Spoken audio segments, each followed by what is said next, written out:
morning. It's a fine Saturday morning.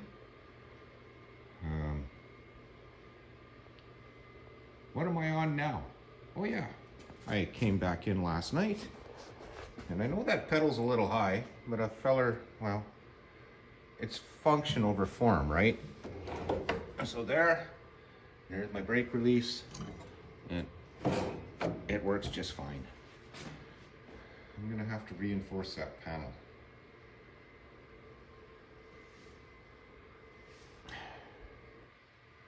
See that red does it look like a different shade?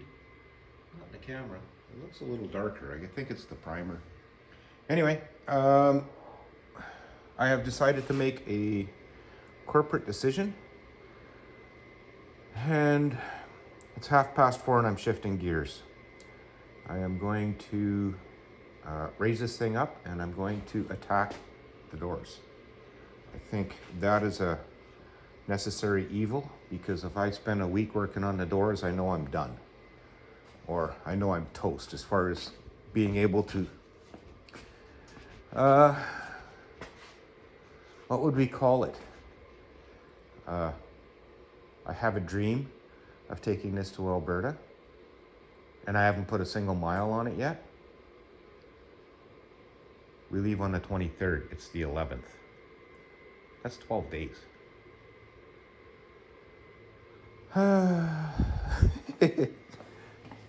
If I can't get this done in the next 7 days, then I guess I'm taking a dirty old avalanche, because there's just no way. I have to meet certain criteria in order to pass the safety, and parking brakes, all my lights, all my brakes, hoses, front end, everything has to be good in order to pass the safety.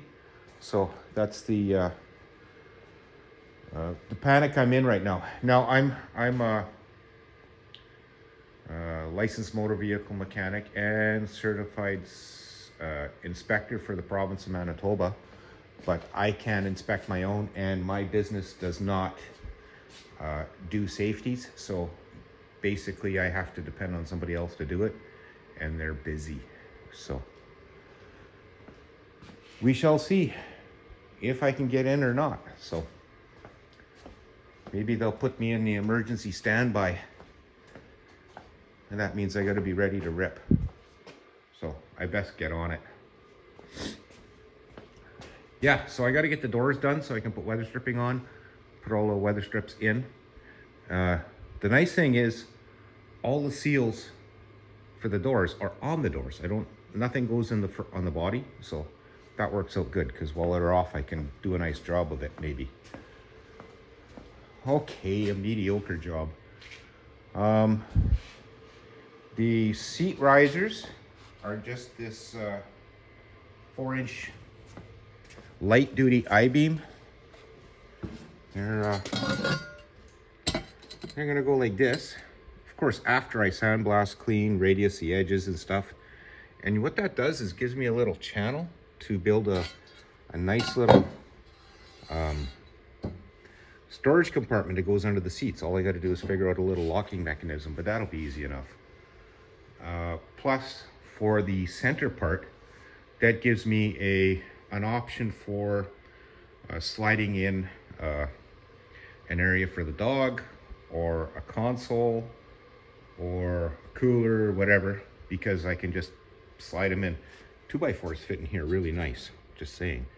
Not that I'm going to use a 2x4 because it takes up so much space, but 1x4s fit perfect in there.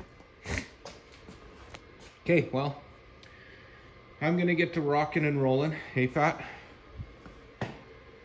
And yeah, Rocker Pat, I'm sorry about your news with PD, but I feel for you. Been there. Okay, take care, and we'll see you in the next installment. Okay, let us begin. Pull the door panel, that's obvious, screws. Got into this a little bit. The vent window, there's a screw there, there, there, and there. So there's three screws. This is just a piece that holds it's like a little, that thing right there in the middle of the screen.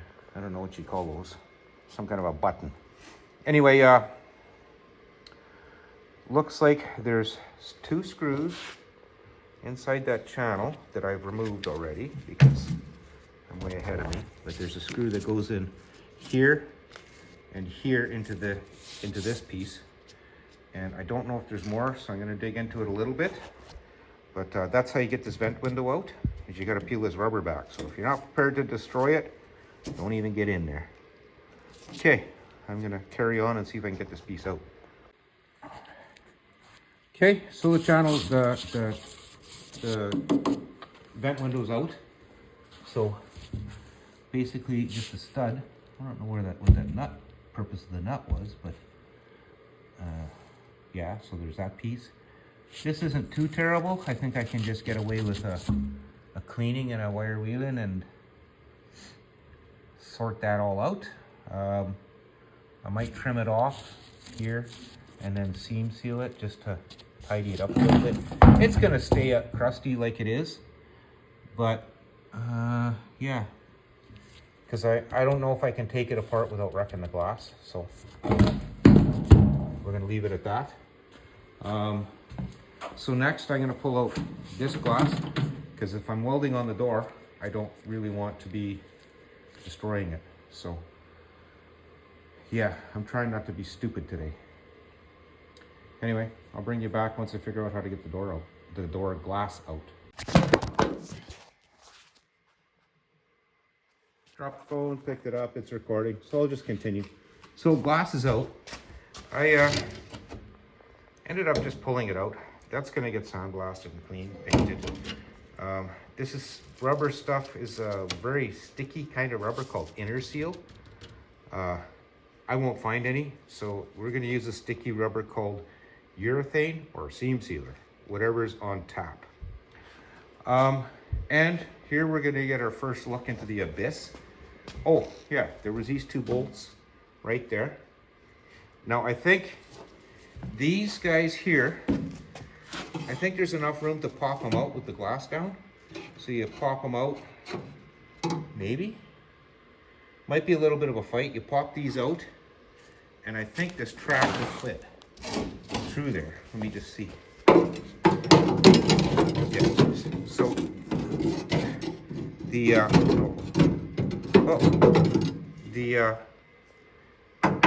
those little weather strips have to be out in order to get the glass out as an assembly. I'm going to try it on the driver's door, and we'll see. We'll prove that theory. But in the meantime, that's how it came apart, and that's how it's going to go back together. I'll see if I can get both strips in, because if I get one strip in, we'll figure it out. Anyway, let's look in here. Look at all the crud. That's like pounds. Oh, and there's my door check. I pulled the pin on it and it fell in the door, so now I know where to find it.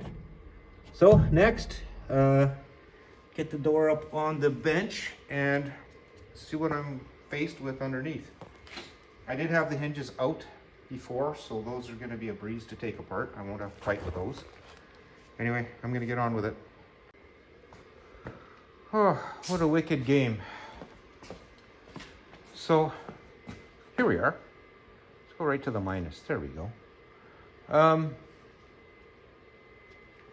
First off, and I haven't got it all, but I got the majority of it out.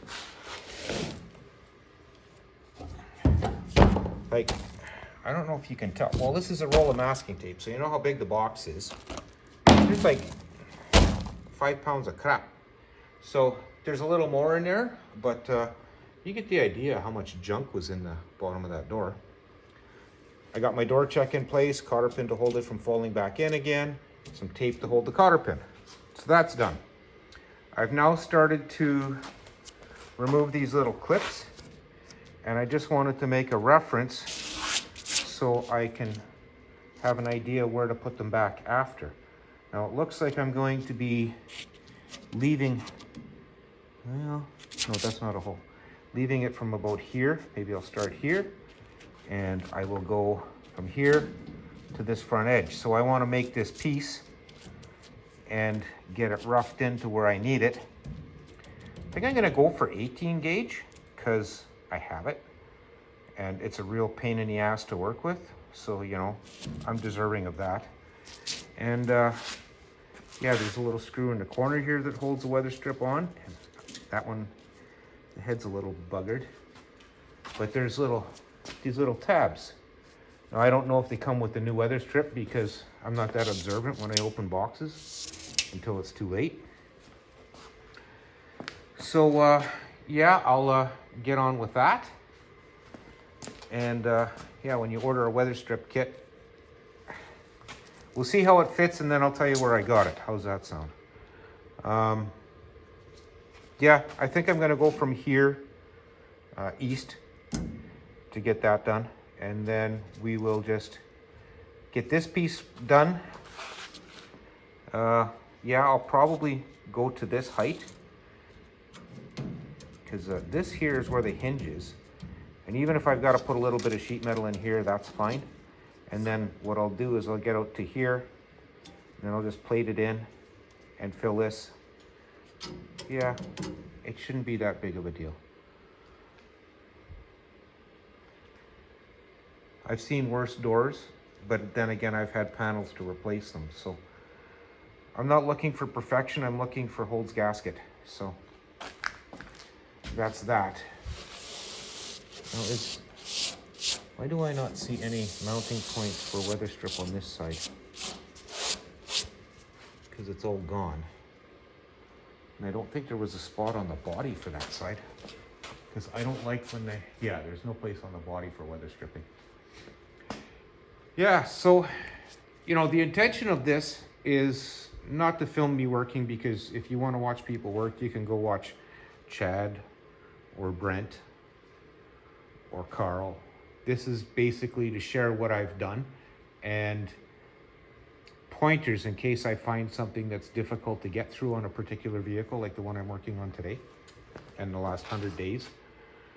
So yeah, this is where I'm at, and I'll continue on and we shall see what happens. I guess I got to drag my rubber kit down so I can pay attention to what I'm doing here.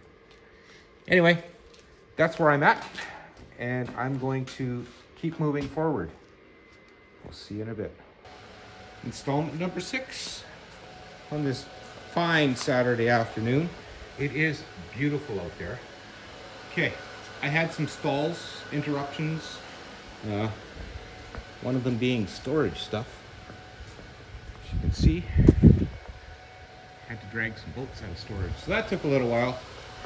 And then of course, my lazy ass kicked in and I had to take a little nap. So anyway, here's where we are. I've made this lip, and it is spot on to where the existing one was. Maybe it's a tad high, doesn't matter. Tacked all the way through.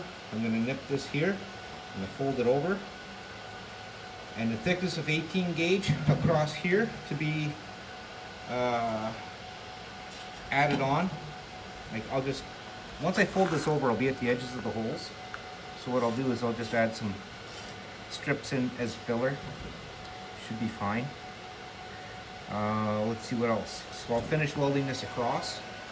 I had to trim it. That's how much I was off by. So this is pretty close. I'm happy with it. What else? I got to get in here and make a retainer for this. So that's next. Before I get in there and, well, you know, weld this on and stuff. So there's that. Or I got to fight with it into place after, and I don't want to do that. So I think I'm going to build a retainer. Basically, it's just going to be a plate with these same holes in it and some kind of lip, maybe off the bottom, because I can get in there and weld it still. So just poke it straight up. It'll do that. Wish me luck. I'll get her. But this didn't go as far as I'd hoped. So I'll have this figured out, and then I'll be on to door number 2, folks. Okay, where am I? Okay, some more welding. Well, I almost went ahead without pre-fitting a part. Oh, big ugly ant. Yeah, well. Of course, there it is. This goes in there, right? Well, I don't really have a way to weld it in, so what I've decided was to go with this, right? So turns out I don't give up that easy. Other than needing to get the cutting torch out to trim a few of the welds, I've welded that bottom inner piece on the so what do you think?